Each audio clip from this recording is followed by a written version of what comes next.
It's all about ball security, especially when it's first and Joel A. Erickson from the Indy Star. And another busy week when you think about breaking news for the Colts. Let's start with Shaq Leonard.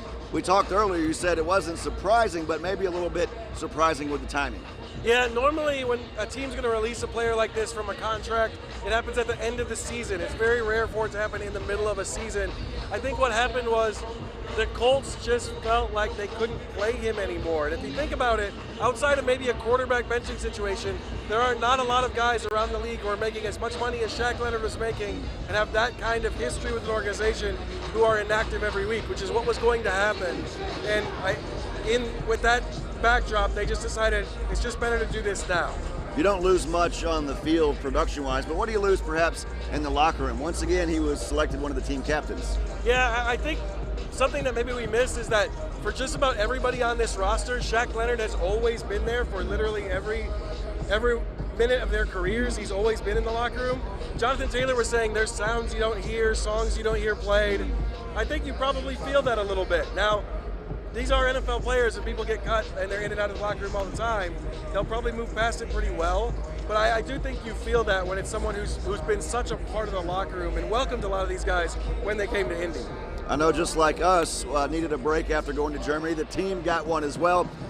Surprised we're sitting here at 5-5 and talking about a playoff run, perhaps given everything that's gone down this year? Yeah, I think for sure, especially with the injury to Anthony Richardson. When Anthony Richardson started playing, we all kind of thought, okay, this rookie quarterback might be able to take them further than we thought.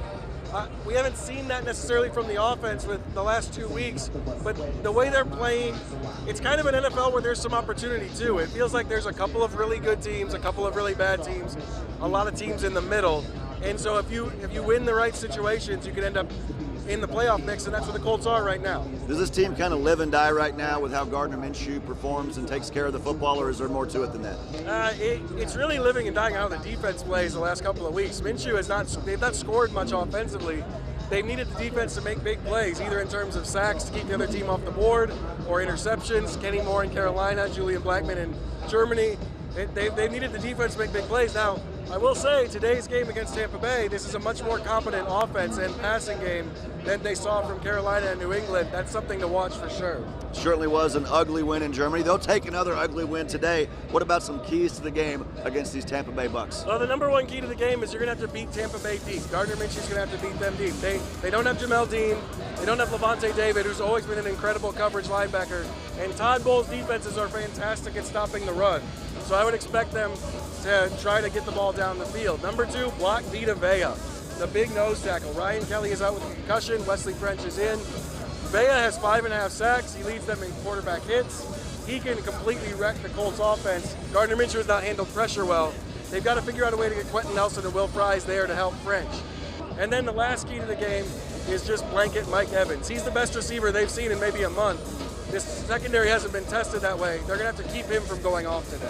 Well, the Bucks, despite their weapons, they have a losing record.